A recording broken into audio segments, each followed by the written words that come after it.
नमस्कार दोस्तों, स्वागत है आपका हमारे चैनल कहानी सुनेंगे में। आज की कहानी है रेल की रात, जिसे लिखा है ईला चंद्र जोशी ने। गाड़ी आने के समय से बहुत पहले ही महेंद्र स्टेशन पर जा पहुंचा था। गाड़ी के पहुंचने का ठीक समय मालूम ना हो, यह बात नहीं कही जा सकती। जिस छोटे शहर में वह आया हुआ था, वहां से जल्दी भागने के लिए वह ऐसा उत्सुक हो उठा था कि जानबूझकर भी अज्ञात मन से, शायद किसी अबोध बालक की तरह, वह समझा था कि उसके जल्दी स्टेशन पर पहुंचने से संभवतः गाड़ी भी नियत समय से पहले ही आ जाएगी। होलडाल में बंधे हुए बिस्तरे और चमड़े के एक पुराने सूटकेस को प्लेटफॉर्म के एक कोने पर रखवाकर वह चिंतित तथा अस्थिर सा अन्यमनस्क भाव से टहलते हुए टिकट घर के खिड़की के खुलने का इंतजार करने लगा। महेंद्र की आयु 32-33 वर्ष की लगभग होगी। उसके कद की ऊंचाई 5.5 फीट से कम नहीं मालूम होती थी। उसके शरीर का गठन देखने से उसे दुबला तो नहीं कहा जा सकता, तथापि मोटा वह नाम का भी नहीं था। रंग उसका गेहुआ था, कपोल कुछ चौड़ा, भौहें कुछ मोटी किंतु तनी हुई, आंखें छोटी पर लंबी, काली मूछें घनी पर पतली और दोनों सिरों पर कुछ ऊपर को उठी हुई थी। वह खद्दर का एक लंबा कुर्ता और खद्दर की धोती पहने हुए था। सर पर टोपी नहीं थी, पांव में घड़ियाल के चमड़े के बने हुए चप्पल थे। उसके व्यक्तित्व में आकर्षण अवश्य था, पर वह आकर्षण सब समय व्यक्तियों की दृष्टि की अपनी ओर नहीं खींचता था। सूरज बहुत पहले डूब चुका था और शुक्ल पक्ष का अपूर्ण गोलाकार चंद्रमा अपने किरण जाल से दिग्दिगंत को स्निग्ध आलोक छटा से विभासित करने लगा था। स्टेशन पर अधिक भीड़ न थी। प्लेटफॉर्म पर टहलते टहलते पूर्व की ओर कदम निकल जाने पर ऐसा मालूम होने लगता था कि चांदनी दीर्घ विस्तृत समतल भूमि पर अलस क्लांति की तरह पड़ी हुई है।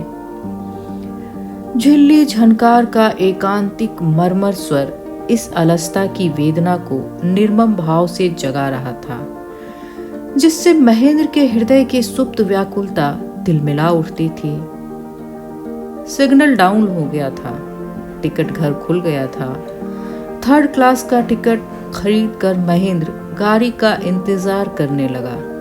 थोड़ी देर में दूर से ही सर्च लाइट के प्रखर प्रकाश से तिमिर विरादन करती हुई गाड़ी दिखाई दी और छक-छक करती हुई स्टेशन पर आ खड़ी हुई। सामने के कंपार्टमेंट में केवल 2 व्यक्ति बैठे थे और वे भी उतरने की तैयारी कर रहे थे। महेंद्र एक हाथ में बिस्तर की गठरी और दूसरे हाथ से सूटकेस पकड़कर उसी में जा घुसा। जो 2 व्यक्ति कंपार्टमेंट में थे, उनके उतरते ही एक चश्माधारी सज्जन ने 2 महिलाओं के साथ भीतर प्रवेश किया।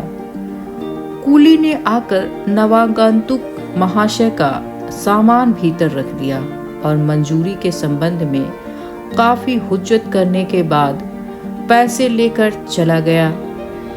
चश्माधारी सज्जन महिलाओं के साथ महेंद्र के सामने वाले बेंच पर बड़े आराम से बैठ गए। मालूम होता था कि वह बड़ी हड़बड़ी के साथ गाड़ी के आने के कुछ ही समय पहले स्टेशन पहुंचे थे और घबराहट में थे कि महिलाओं को साथ लेकर यदि किसी कंपार्टमेंट में जगह ना मिली तो क्या हाल होगा। वह अभी तक हाँफ रहे थे, जिससे उनकी अब तक की परेशानी स्पष्ट व्यक्त होती थी। अब जब आराम से बैठने को खाली जगह मिल गई तो एक लंबी सांस लेकर चश्मा उतारकर रुमाल से मुंह का पसीना पोंछने लगे। पसीना पोंछते पोंछते महेंद्र की ओर देखकर उन्होंने प्रश्न किया, शिकोहाबाद कई बजे गाड़ी पहुंचेगी, आप बता सकते हैं? महेंद्र ने उत्तर दिया, जहां तक मेरा ख्याल है 12 बजे के करीब पहुंचेगी। महेंद्र कनखियों से महिलाओं की ओर देख रहा था।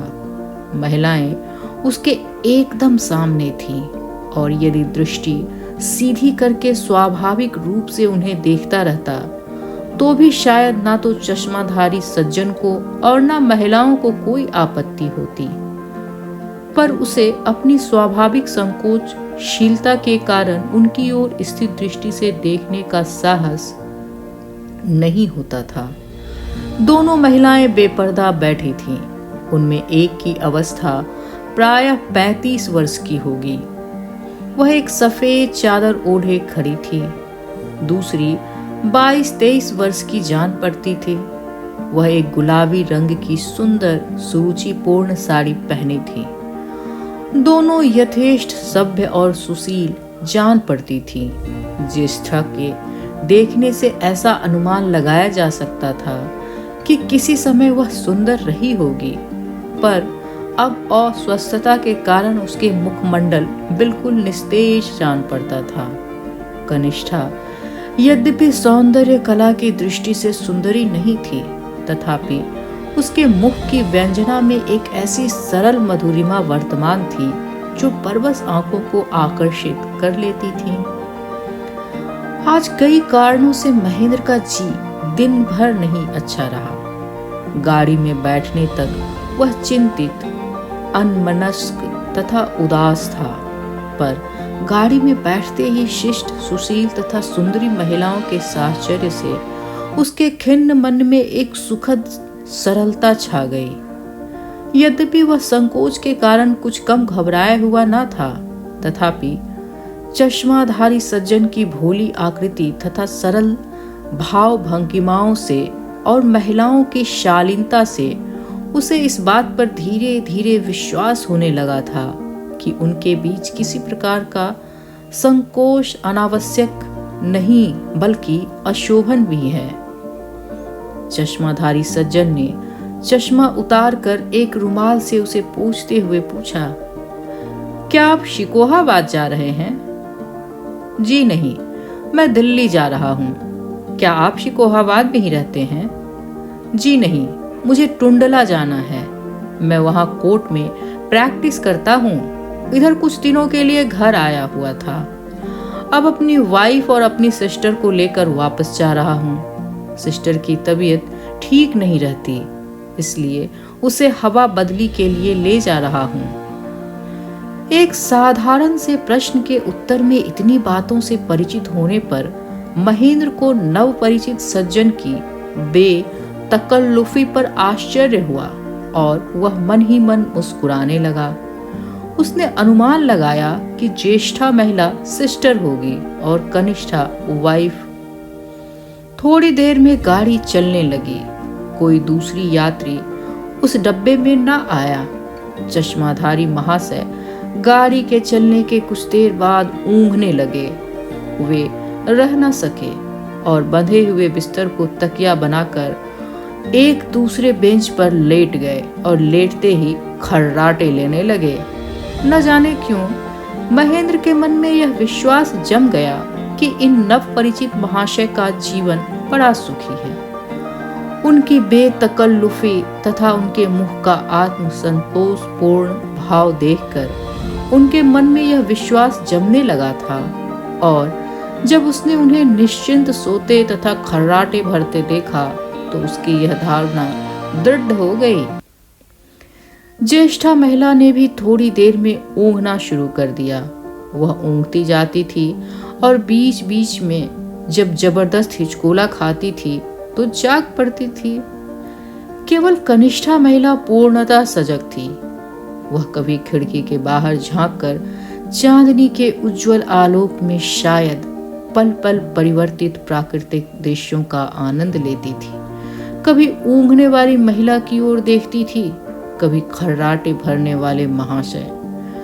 शायद अपने पति को एक बार सरसरी निगाह से देख लेती थी और कभी महेंद्र को स्निग्ध किंतु विस्मय की उत्सुकता से पूर्ण आंखों से देखने लगती थी। उन आंखों की स्थिर दृष्टि जब महेंद्र पर आकर पड़ती थी तो उसे ऐसा मालूम होने लगता कि मोहाविष्ट हुआ जा रहा है और उसकी सारी आत्मा, यहाँ तक कि सारा शरीर भी अपना रूप बदल रहा है और यह किसी अव्यक्त तथा अतीन्द्रिय मायावी स्पर्श से कुछ का कुछ हुआ जा रहा है। वह उस स्थिर दृष्टि का तेज सहन न कर सकने के कारण आंखें फिरा लेता था। गाड़ी टर टर टट टट शब्द से चली जा रही थी। जागृत महिला की गुलाबी साड़ी का आंचल हवा के झोंके से नीचे खिसक कर उसके लहराते हुए घन कुंचित काले केसों के बाहर दिख रहा था। गुलाबी साड़ी भी हवा के जोर से फर फर फहरा रही थी। महेंद्र पूर्ण जागृत अवस्था में स्वप्न देखने लगा। उसे यह भी भ्रम होने लगा कि यह महिला, जो इसके पहले उसके लिए एकदम अज्ञात थी और निश्चय ही सदा अज्ञात रहेगी, न जाने किस चिनांदमय आलोक से अकस्मात आविर्भूत होकर उसके पास आ बैठी है और गुलाबी रंग की पताका फहराकर विश्व विजय को निकली है और वह उसका सारथी बनकर उस अनंतगामी रेल रूपी रथ पर चला जा रहा है।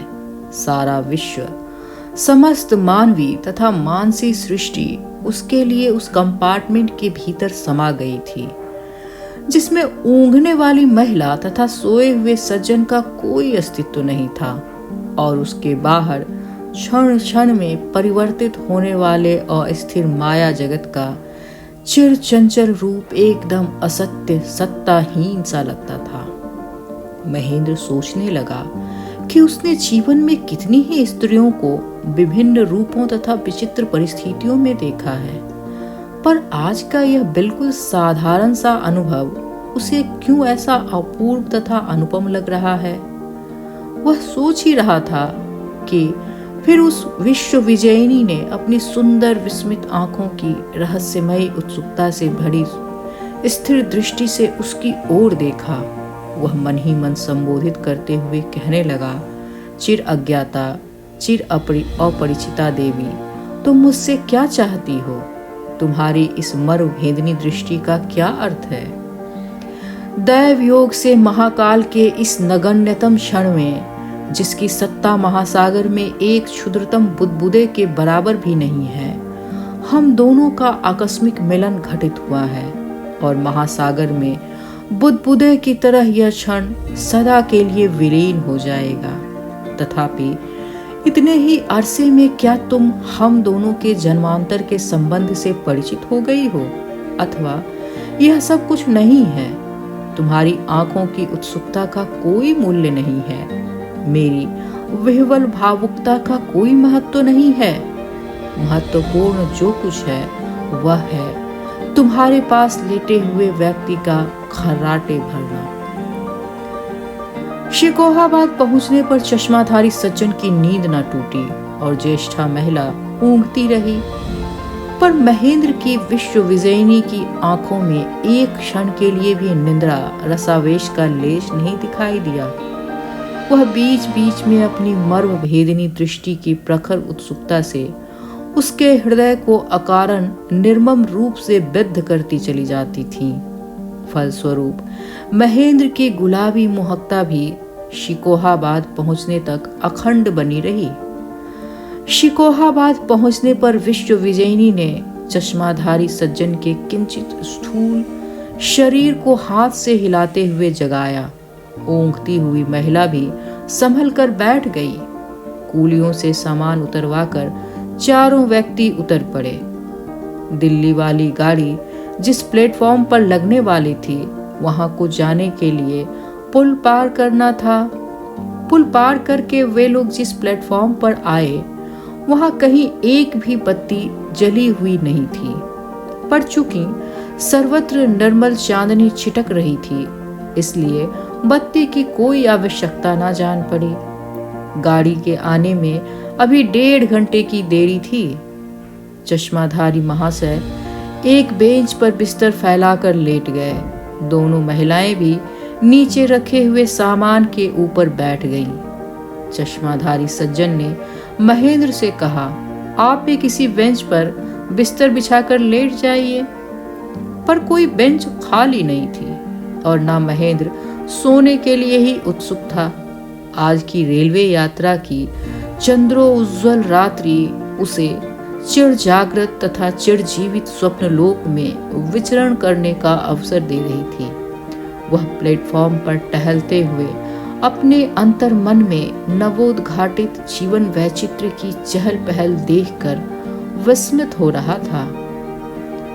उसे ऐसा अनुभव हो रहा था कि वह जीवन की मधुरिमा से आज प्रथम बार परिचित हो रहा है। रेलवे लाइन के उस पार दिंगत विस्तृत ज्योत्सना राशि अपने आवेश में स्वयं पुलकित हो रही थी और सामने काफी दूर पर दो रक्त रंजित गोलाकार प्रकाश चिन्ह आकाश दीप की तरह मानो आनंदोज्ज्वल रंगीन जीवन का मार्ग उसके लिए इंगित कर रहे थे।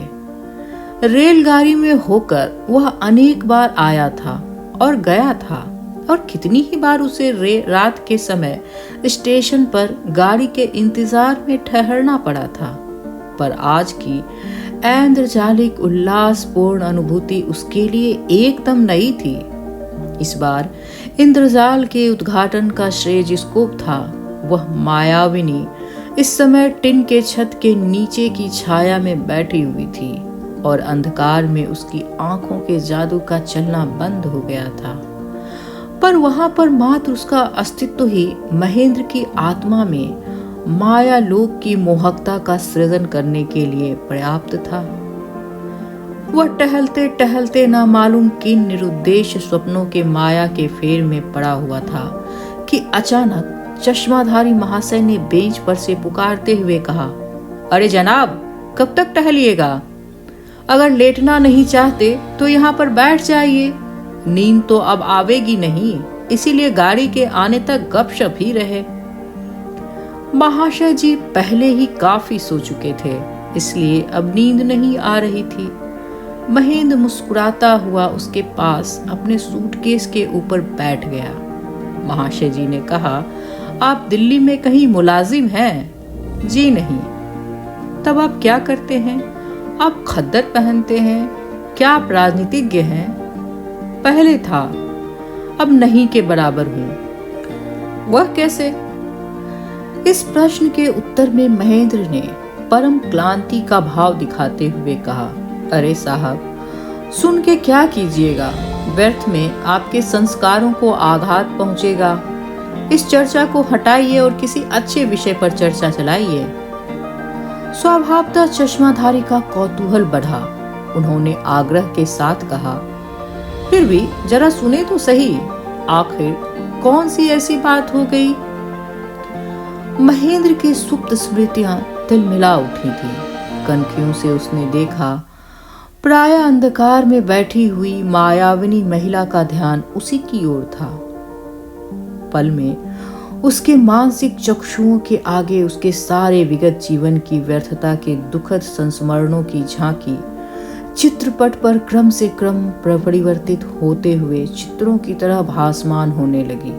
भाव के आवेश में आकर उसने कहा, अच्छा तो सुनिए, 11 वर्ष से लेकर 30 वर्ष तक की अवस्था तक गांधी के सिद्धांतों के पीछे पागल होकर, भूखों रहकर, पगबग ठोकरें खाकर, समाज तथा परिवारों की फटकारें सहकर, जीवन के सब सुखों को अपने ध्येय के लिए तिलांजलि देकर, राष्ट्रीय आदर्श को ब्रह्मत्व से भी अधिक महत्व देकर, सच्ची लगन से अपनी सारी आत्मा को निमज्जित करके देश का काम किया। 3 बार काफी अवधि के लिए जेल में सड़ता रहा। बार बार पुलिस के डंडे सर पर पड़ते रहे। जमीन जायदाद कुर्क हो गई। माता पिता अपनी कपूत संतान के कारण तबाह होकर मानसिक और शारीरिक पीड़ा की पराकाष्ठा भोग कर चल बसे। पत्नी तड़प तड़प कर अपने भाग्य को कोसती हुई मर गई। फिर भी मैं राष्ट्र से कल्याण के परम ध्येय को स्त्री, परिवार, आत्मा और परमात्मा से बहुत ऊंचा मानता हुआ सच्ची लगन से काम करता रहा।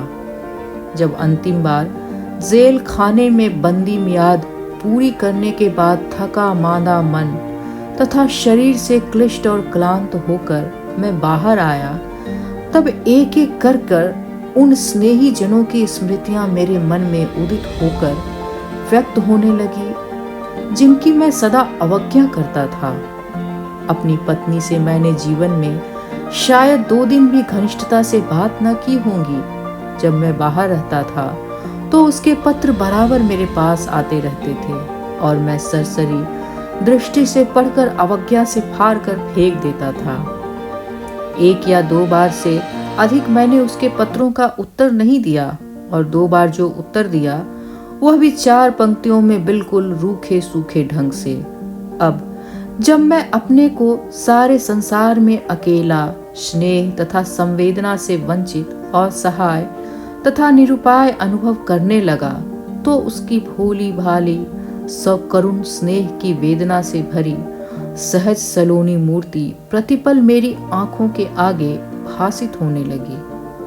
उसके पत्रों में सरल शब्दों में वर्णित कातर व्याकुलता के हाहाकार की पुकार मानो मेरी स्मृति के अतुल गहरे में दीर्घ सुप्ति की ओर जड़ता के बाद अकस्मात जागृत होकर मेरे हृदय पर जलते हुए अंगारों के गोलों से आघात करने लगी। अपने जीवन में कभी किसी बात पर नहीं रोया था। माँ, पिता तथा पत्नी किसी के मृत्यु पर आंखों से आंसू के एक बूंद भी न निकली थी। अब रह रह कर उन लोगों की याद में बिलख बिलख कर मैं बार बार रो पड़ता। मेरी सहनशील पति परायण पत्नी की करुण पूर्ण छवि उज्जवल नक्षत्र की तरह मेरी आंखों के आगे स्पष्ट भासमान होने लगी। रह रह कर मेरा जीव विकल हो उठता था और मुझे ऐसा प्रतीत होने लगता जैसे मेरे हृदय में किसी के निष्कलंक सुकुमार प्राणों की पैशाचिक हत्या का अपराध पाषाण भार की तरह पड़ा हुआ हो। बहुत दिनों तक इस निशंस अपराध की भयंकर अनुभूति का भूत मेरी आत्मा को अत्यंत निष्ठुरता से दबाता रहा।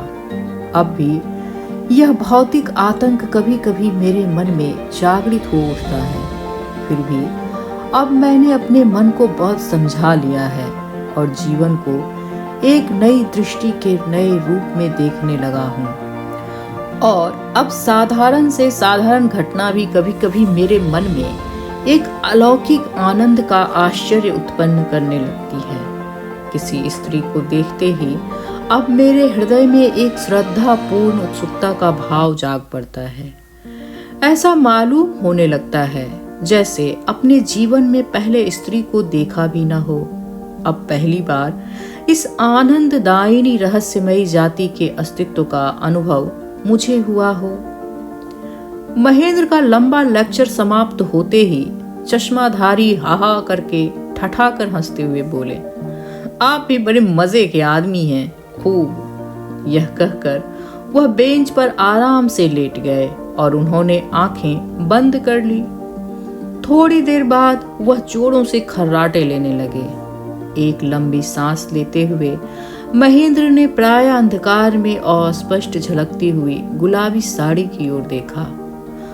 2 आंखों की मार्मिक दृष्टि से तीव्र मोहकता उस अर्ध अंधकार में भी विस्मित वेदना की उत्सुक उज्जवल रेखाओं को विकृत कर रही थी।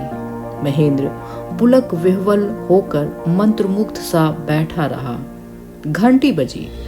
दिल्ली को जाने वाली गाड़ी की आने की सूचना देते हुए सिग्नल डाउन हुआ। सामने रक्त आकाश द्वीप के बदले हरे रंग का प्रकाश जल उठा। यह हरित आलोक महेंद्र के मानस पटल में साड़ी के गुलाबी रंग के साथ मिलकर एक स्निग्ध शुचि सौंदर्य लोक का सृजन करने लगा। थोड़ी देर में दूर से ही गाड़ी का सर्च लाइट दिखाई दिया।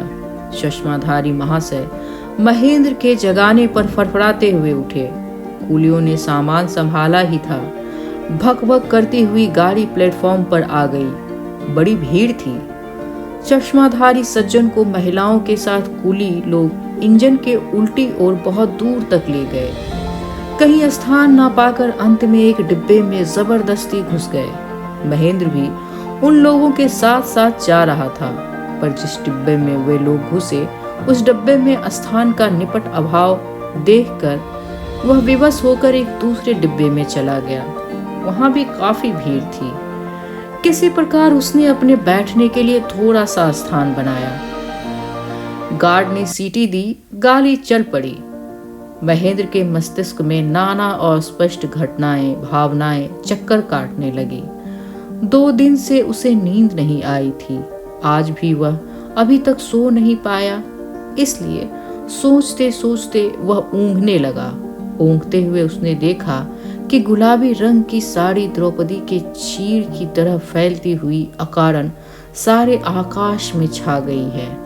सहसा 2 स्थानों पर वह गगनव्यापी साड़ी फटी और उन 2 छिद्रों से होकर 2 वेदनाशील तीक्ष्ण उज्ज्वल आंखें तीर की तरह प्रखर वेग से उसकी ओर धावित होकर एक रूप में मिल गई। एक बड़ी आंख के आकार में परिणत हो गई।